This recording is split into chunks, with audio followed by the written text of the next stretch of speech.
Okay, up on the workbench today, I got Leah's Talking Action Diesel 10. I don't know what's wrong with it totally because there's a problem with the let me get in it closer so you can see it. There's no battery terminal right here.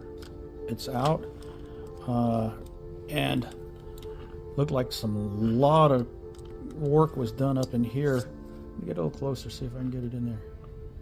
A lot of heat was applied right here, trying maybe to fix that. I don't know. And roll it over. Pretty corroded terminal. That's normal.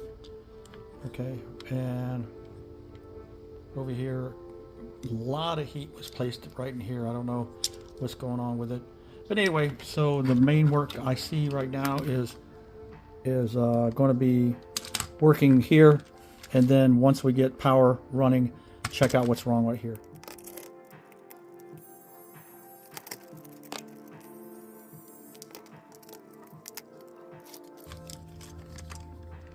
Alrighty. Wow. Let me turn it like this, maybe. It might be better.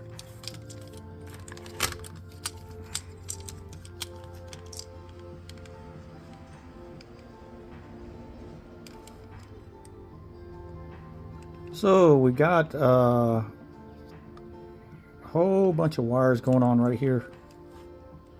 A lot of some really big, thick wires in here. So this needs to be all addressed and cleaned up. It's got a lot of corrosion right in there. But anyway, so let's get to fixing this. Okay, got lots of solder like we saw everywhere. Big chunks of solder here and there and over in the upper portion.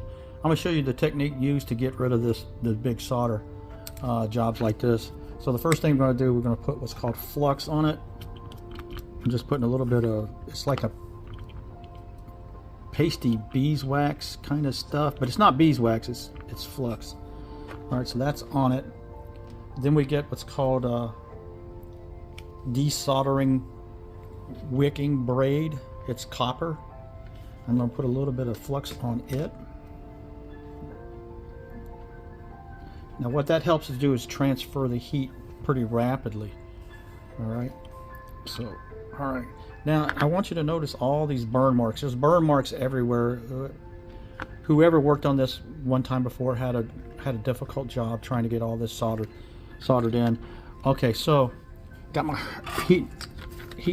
soldering iron already up to temperature, and the first thing I'm going to do is I'm going to heat up this big blob of solder, get it ready for the transfer onto the braid, desoldering wicking braid.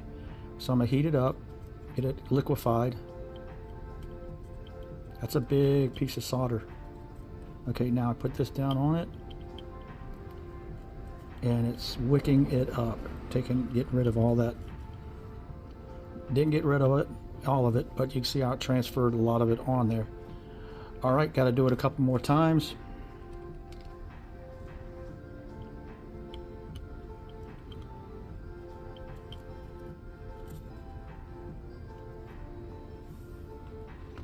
Okay, I got to clean up all this burnt plastic, and then I got to do this other one, same thing. Okay, now this was so much solder that was put on it, it ran down the side here. Hopefully I can still get it up. Let's see if we can get that up. Same methods we used earlier. Heat it up a little bit, get it liquefied, and set it on there.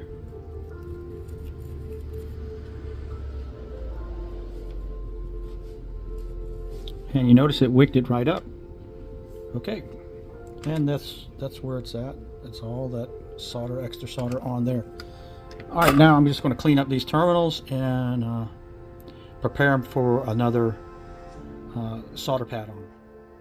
Okay, one other thing I noticed when I took it apart, I noticed it did not have a resistor. There's no resistor in here. It's missing a fuse, and it's also missing a resistor. I'm still digging around for a fuse. Hopefully I can find one, but I do have a resistor. I'll be putting this resistor, and it goes right here. It runs from here to the negative side of the battery. Negative side of the motor. Okay, moving on. Okay, I went ahead and prepped the pads I've already desoldered, got rid of all the other solder, old solder, but you can tell that it was really burnt really bad when somebody was trying to solder. They get all this deep crevicing inside here, right over here on the left, right in there too, all back in here. The next thing I'm going to do is get at the little micro switch that you see right here. See this white wire? That was probably the original wire. Let me get up. That was probably the original wire, this white right here. But this big hunkin', I mean, that's probably a 20 gauge wire right there, and this is probably a 32 gauge wire. It's just way too big. So I got to disconnect it. I'm going to remove it from there, and then I'm going to install a smaller wire in there. Okay, so before I just button it all up, I always like to test stuff as I go along. So let's go ahead and put some batteries in it.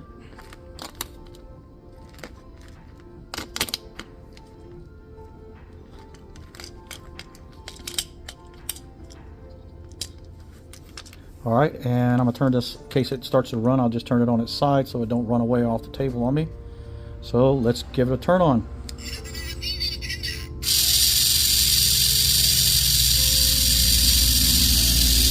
Okay. All right, so it's running now. Let's try it one more time.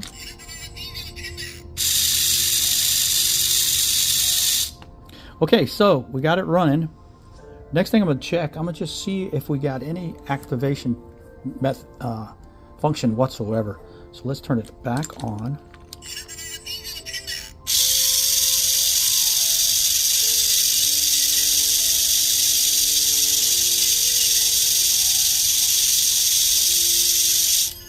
Okay, it works.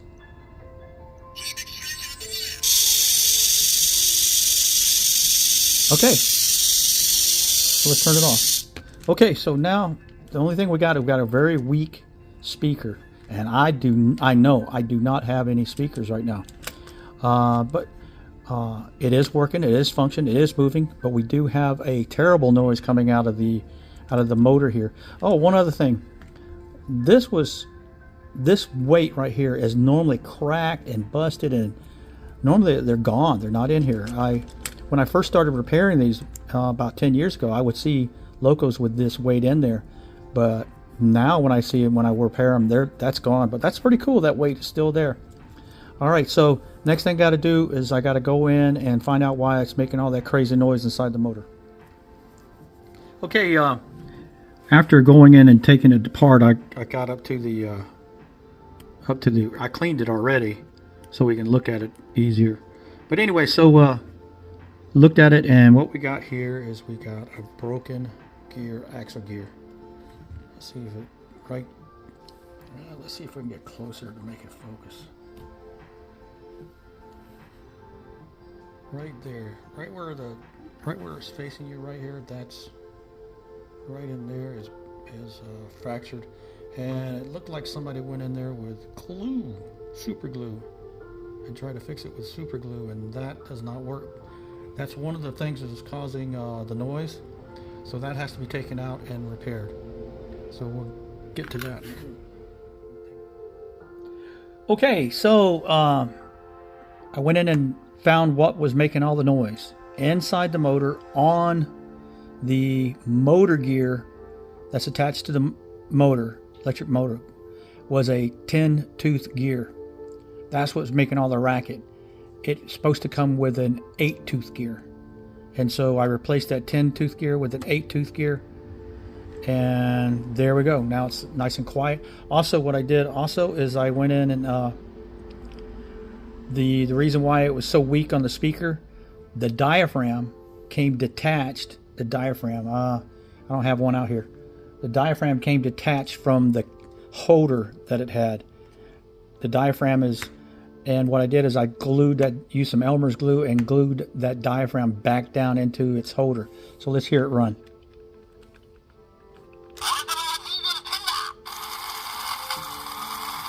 So there you go.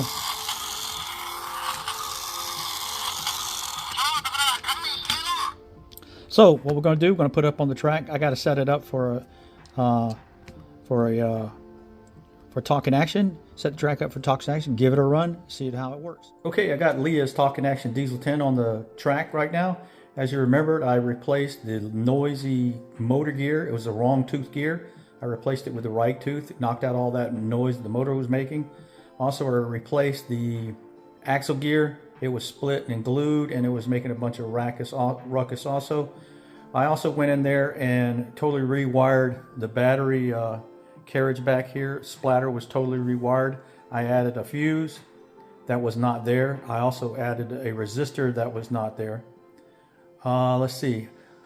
Also, I went inside the diesel 10 here and I repaired the speaker. The diaphragm came loose from the speaker. I glued that diaphragm back down on it. Now you can hear it. Also what I did, and this is not staying with it, I just added it to make it look good. I put a pinchy up there, one of my pinchies, but I'm keeping it. It's not coming home with you. I put a pinchy on there. I put a shell on it. I put the splatter shell on, and I added the Dodge there. But those pieces will be staying here. So let's go ahead and give it a run.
Thanks for watching. See you next time.